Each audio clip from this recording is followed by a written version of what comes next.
Hello, this is Jennifer Bataon, your Nevada real estate broker, and welcome to the listing agreement.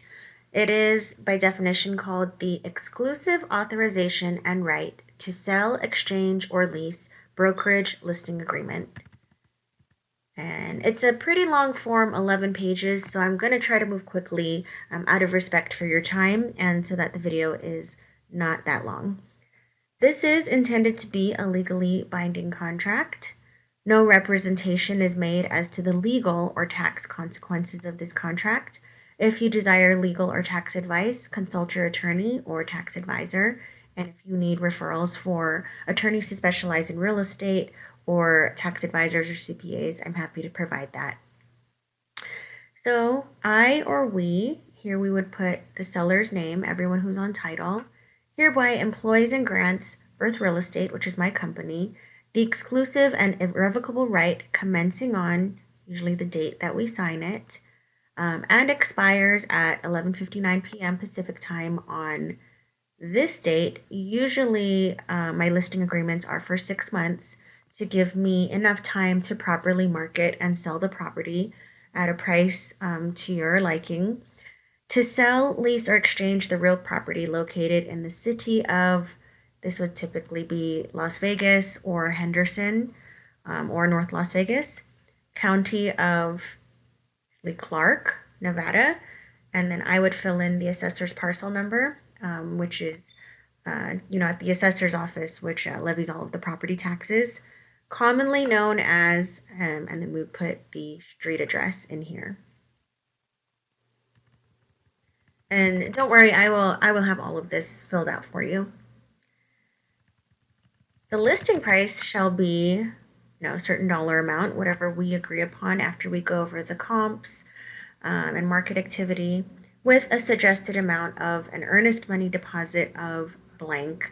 Earnest money deposit is the deposit that we suggest that the buyer provide to lock in once we go under contract as a sign of good faith that they do intend to buy this property. And really, this could be anything that we want, but customarily, earnest money deposit is 1% of the purchase price. So, for instance, if the list price was $500,000, we would customarily ask for $5,000 earnest money deposit. And then that's just also a suggestion. The buyer can really offer whatever deposit that they want, but everything's negotiable, and then you don't have to accept that amount of deposit. You could ask for more than what they're offering, etc.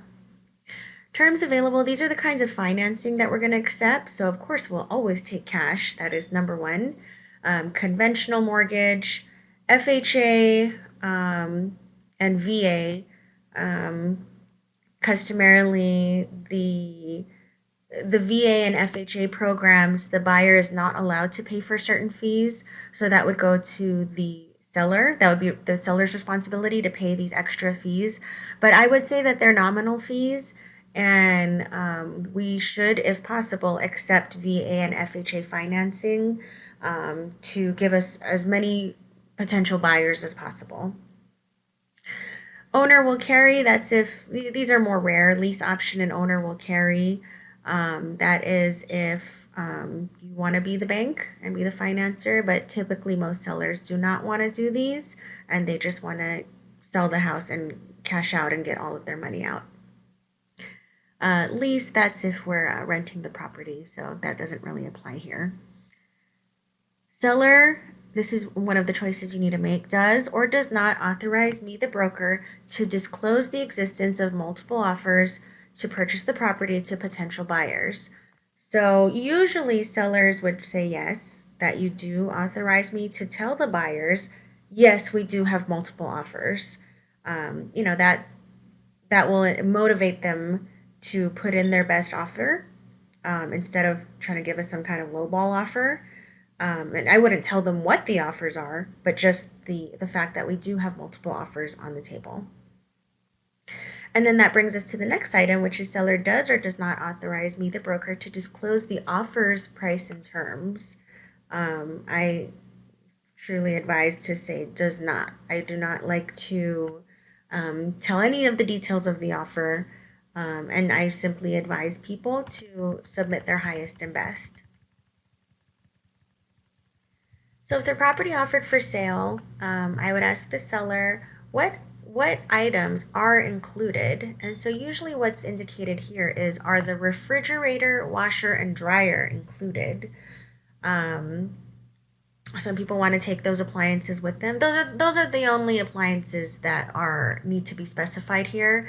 It's customarily assumed that other appliances like the oven, the water heater or the water softener are just going to stay with the property. But you could, anything that you want, exclude from the listing any specific things, and that could be like some people want to take their chandelier, anything attached to the home. I had sellers take their ceiling fans. So we would just have a conversation, and you would let me know what you want included and excluded, and it's completely up to you.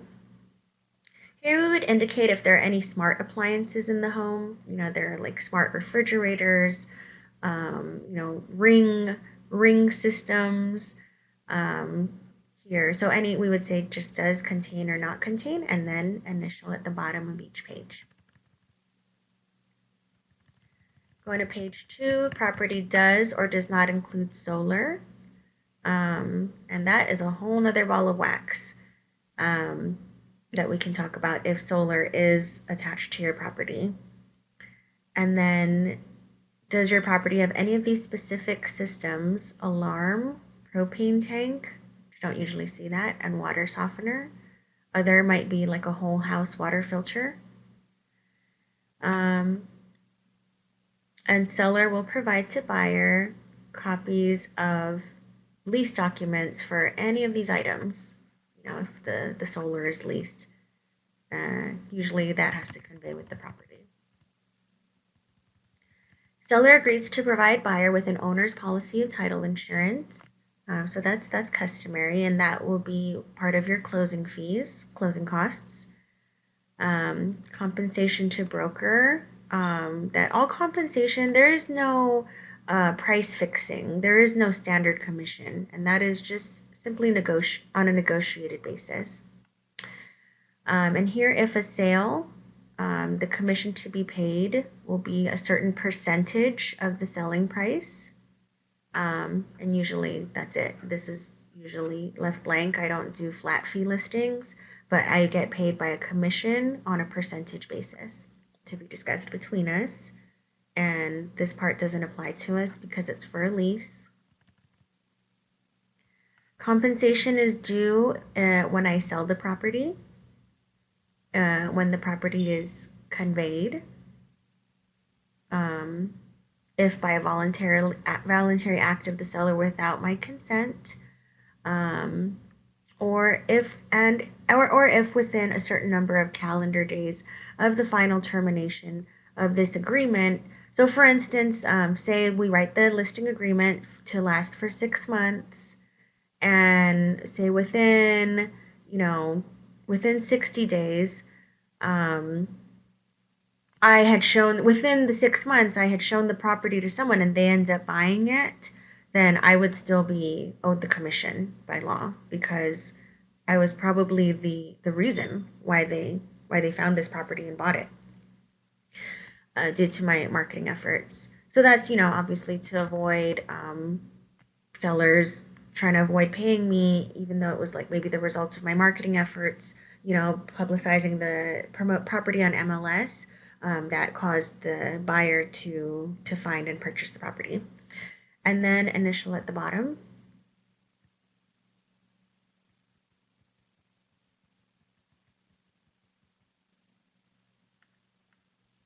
And then here, broker is authorized to cooperate and divide with other brokers. That means usually I pay a cooperating commission. I usually, whatever the commission is, I do 50-50, and I pay the buyer's agent half. Sometimes it could be different, but usually, customarily, it's 50-50. And in the event any sum of money due under this agreement remains unpaid for a period of 30 days, such sum shall bear interest at a certain interest rate per annum from the due date until paid. That usually doesn't happen, but I usually put in 10% there, just to make sure that everybody gets paid in a timely manner. Broker is authorized to accept on seller's behalf a deposit. That would be the earnest money deposit, and I will always select escrow. I do not handle any money. Here it says that I have a current Nevada real estate license. If I were authorized to represent both parties, there's another form that I would give you to fill out, the consent to act form, explicitly giving me permission to represent both parties in a transaction. And I may have another real estate licensee show the property. And in this event, you do not require the consent to act form. I will also provide a copy of the residential disclosure guide, and that is a guide that lists all of the potential disclosure forms that you may receive, like a mold disclosure, a pest disclosure, an HOA disclosure. So you would just initial here acknowledging that I did send you that guide. Here's an indemnification clause, fair housing clause, no discrimination, and then initial at the bottom. Common interest community is an HOA, so the property is or is not within an HOA. And I would fill this out for you, the name of the HOA, and I have access to their telephone number, and the monthly or quarterly HOA fees, and then you would tell me if you are or are not current. And that would all be settled and prorated by title at closing. Any special assessments, these are called SIDS or LIDs, depending on the city, and whether it's a city of Las Vegas or in Henderson, and those are usually in master plan communities such as Summerlin, and it could be there could be a remaining balance. There definitely will be one if it's, for instance, a brand new home in Summerlin, but if it's a resale, maybe some of it has been paid off, and then so that the new owner knows that they're responsible for the balance. Here it's called key box, but I call it a lockbox. Hopefully you do authorize me to put a lockbox, and I use an electronic lockbox, so that I know every showing that happens, I can see what agent showed it. I can see how long they were in the property. That's where we would put the keys so that other agents can show the home. But sometimes a seller would say does not authorize if they're still living in the property, and they don't want anybody, but then they would have to let any showings in personally.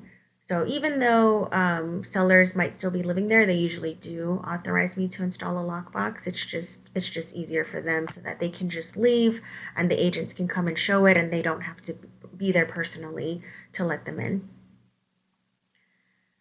Seller does, I usually say does, authorize me to issue 1-day codes. That's,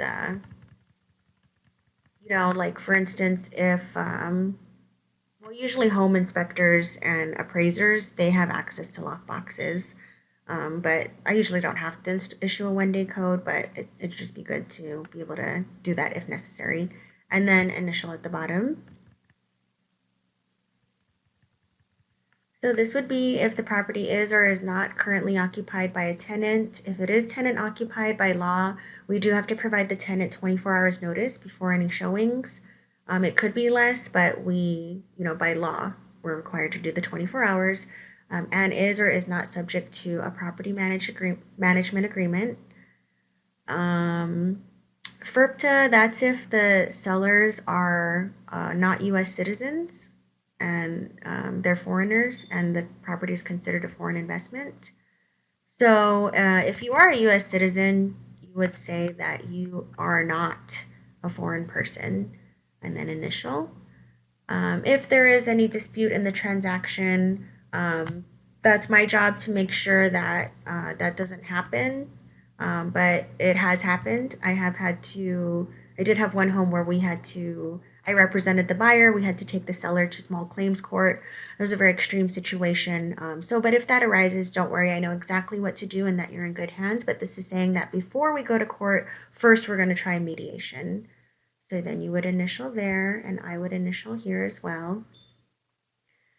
And then you can read all of this. I'll briefly go over it, but that I'm a participant of the Multiple Listing Service, the MLS. That is the main way that I advertise your property, so that it will go out to the tens of thousands of agents in Las Vegas. And that number is always fluctuating, from a low of like 14,000 to like during the quarantine, there were, I think, 20,000 agents. And now I heard it's actually back down to 14,000 agents. But those are all agents with clients that we can advertise your property to through the MLS. Here is marketing and advertising, and I can go over marketing strategy with you. All right, page 6. Seller, I hope, does authorize me to market and advertise your property, and initial here. This is whether you authorize me to install a yard sign in front of the property. Most people do.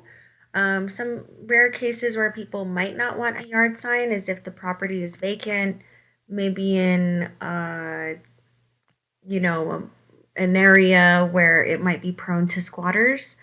But in general, people do want a yard sign. It's a great way to advertise the property, especially to the neighbors, maybe who want like a family member to move in next to them, or maybe they're renting in the neighborhood and they were always interested in buying on the street.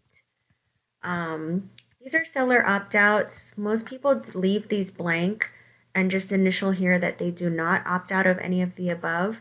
But if you want, you could opt out of having a commentary section next to the property, which nobody really leaves comments.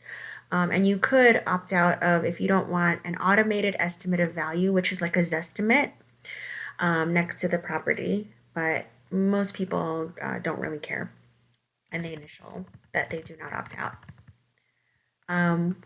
We would say, seller may not select this option if seller has authorized marketing or advertising. So since we usually do authorize me to market and advertise your property, we would say does not select an office exclusive listing, and then initial here, and then initial at the bottom of the page. Page 7, this is pretty standard stuff, but you can read through it. That I'm going to take professional photos of the property and write a description, that everything is going to be in accordance with Nevada state law. And if we have to go to litigation, we'll go to the appropriate judicial court. Whoops, I didn't mean to click that, but